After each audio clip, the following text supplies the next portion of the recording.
Hey guys, welcome back to my channel, or welcome if you're new here. Today we're doing another things happening in fashion right now video, which if you don't know is a series I do here on my channel where we talk about the most interesting headlines going on in fashion and fashion sustainability and break them down. So let's get into it because I have loads for today. So the Met Gala was last week and obviously the hype's died down from this, but I want to talk about criticism that's come out of the event now that it's over. One of the things I kind of ask myself every year is, where is the sustainability on the Met Gala red carpet? I mean, this is a massive cultural event for the people of fashion, and it feels like in previous years it's always been really ignored. Like, no one ever talks about sustainability bar like one or two exceptions, and this year was no different. And what was different was I actually heard quite a few people asking the same question. I think probably because this year's theme kind of screamed sustainability. It's kind of wild that they didn't address it, given that it was reawakening fashion and about the Garden of Time. What about that doesn't say sustainability? I mean, reawakening sounds like the perfect excuse to wake fashion up to the way it's been ignoring sustainability for years, and uses red carpet as a way of introducing sustainable styles or like really interesting new fabrics, especially given that it was about fragility. It would have been a great time to try like bio materials, for example. I could just imagine in my mind like some really cool looks that people could have done, but we kind of just saw the same thing we saw every year. One article I was reading put this really succinctly. They said, despite the interlocking themes of nature and the passage of time, ideas that seem handpicked to grapple with fashion's role in climate change, most of the guests treated the gala as business as usual, which is exactly what I'm talking about. You had some celebs trying to be sustainable. I know there were a few that came out to say they asked their designers for sustainable dresses, or they pulled archive looks, or, you know, something was upside or whatever, but it felt like this was mentioned only after the event. It felt like at the event itself, sustainability wasn't really mentioned. I saw nothing talking about sustainability on the red carpet. Maybe that's just me. But in particular, Vogue didn't address it, which I think is really telling. They normally do a little like explainer article of the theme and what they're going for each year, and sustainability was nowhere on it, despite this being the perfect theme. So I think that kind of, you know, says a lot. The carpet itself was literally greenwashed. I mean, a white carpet with green tinging kind of leaves the imagination to run. But I did see another article explain this quite well, and I think what they said was really interesting. So much of Vogue's advertising revenue is centered around overconsumption, around brands that aren't sustainable, and maybe they're put in a place where they feel like they can't speak out about sustainability for risking advertising. Is the Met Gala going to survive if it's so tone deaf, if it's so reliant on what fashion designers want the conversation to be about rather than reflecting what the culture should be talking about at the time? It felt like this whole event really missed the mark. And I'd love to know your thoughts here, whether you agree. But I think the reason we should care about this is because the Met Gala has such a massive cultural impact. Imagine if we'd brought sustainability into the conversation here. It would have been in every major news media. It would have been in every headline. It would have been talked about on social media to an amazing degree. Like, it really could have been a moment, and instead it felt like it was just falling flat. Okay, on to the next story. Shein's IPO is still pending, but it looks like it's gonna be imminent. So I spoke about this in last month's video, I believe, and I said I wanted to do a deep dive into the whole IPO situation once we had a verdict on where they decided to settle. But that still hasn't been decided, so the video is still pending, just like their decision. Whilst we're still unclear on what exactly is happening, unconfirmed sources but reliable sources, according to Reuters, have said that a London listing looks imminent, and that Shein could file with the London Stock Exchange as early as this month. Shein refused to comment to Reuters about this, so it could still be wobbly and they could still be having a lot of internal discussions. So there's not much I can say about this at this point. I'm still waiting to do a big explainer video once they've decided, but I guess we'll continue to wait. The reason we should care about this though is because Shein was turned away, and I say turned away, but kind of put off from listing on the New York Stock Exchange because senators there were asking too many questions about their supply chains and the lack of transparency.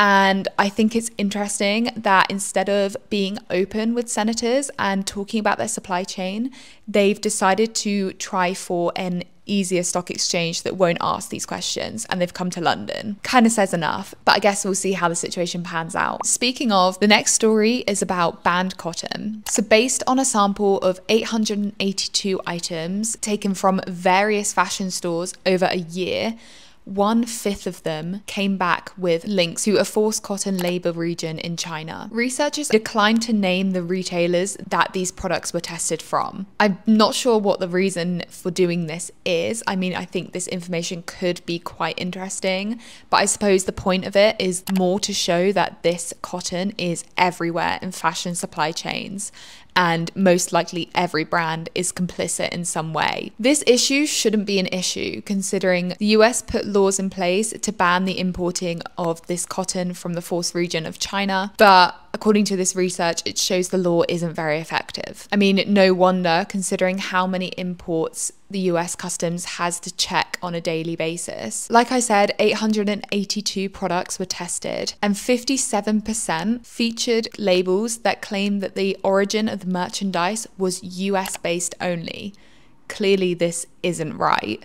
So it just goes to show how murky fashion supply chains are and how brands maybe either don't know or willingly turn their blind eye to exactly what is in their products. This is something I'm going to be talking about later in the week. I'm going to be doing a video as to why fashion supply chains are broken.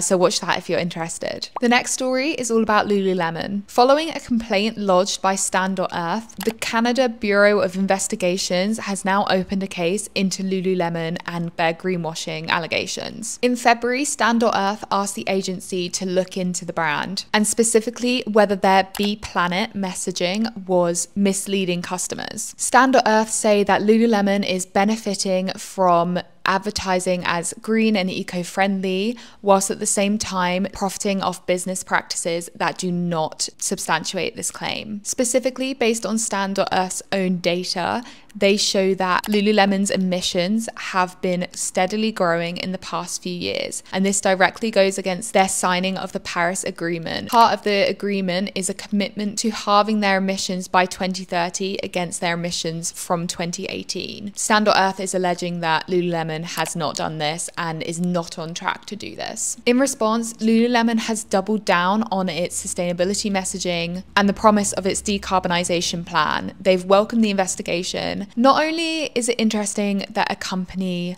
in 2024 has messaging as vague as byeee Planet, I think this is going to set a really interesting precedent for greenwashing cases against big brands. So I'm very excited to see what happens here. So ClearPay came out with some research to suggest that tenniscore sales have drastically risen since the Challengers movie premiere and promo tour started. I directly talked about this in my other video, how I didn't want tenniscore to be such a trend that you had to buy into, how a lot of us already had something that would work for tenniscore in our wardrobes, and how we're constantly influenced to buy something to enjoy it, and how that doesn't need to be the case.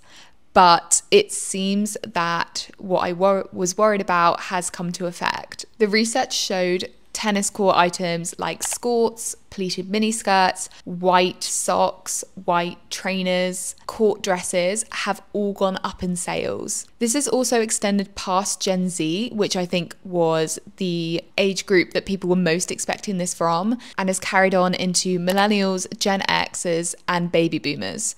So it's showing that this trend is pretty widespread and that trends extend past the younger generation now. As I said in the video, it feels wrong to me to have to buy into a trend just to enjoy it, and I worried that this would become something that we buy into and then immediately move on from. Let's just hope people hang on to these items, but I can see it just being like a normal trend, people discarding these items after a month, 6 months. Speaking of, new research shows half of all textiles are discarded as trash in the UK. The findings show that on an individual basis, we're throwing away 35 items of clothing per year. That's insane. They're specifically talking about people throwing these clothes into general waste rather than recycling them or donating them.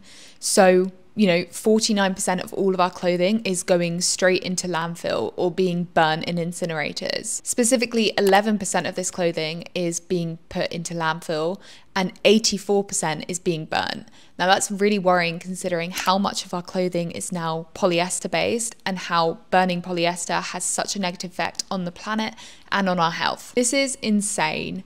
This is something that we need to change in our consumer behavior. We need to change our relationship to clothing, and we need to dispose of clothing when we're done with it much more responsibly. Okay, let's go into the good news section, which I think is really important. Denmark are the latest country to announce a potential ban on selling clothes, shoes, accessories using PFAs. I've covered PFAs before in another video, but if you don't know, they're forever chemicals that are really hard to dispose of and get into our planet and environment. They're absorbed into the life cycle, we end up eating them, and they cause a lot of harmful effects in our body. Denmark has now proposed a national ban on the importing of clothes containing PFAs. Denmark's environmental minister called this an important step towards limiting emissions and having a real impact on the environment in Denmark. He also said it would send a strong message to the rest of the world that we need to phase out these substances wherever possible. Denmark's joined by Norway, Germany, the Netherlands, and Sweden in calling for this ban to be EU-wide. This is a really good step in the right direction, considering these PFAs are really harmful to our planet, to our environment, and to our health. Okay, last story.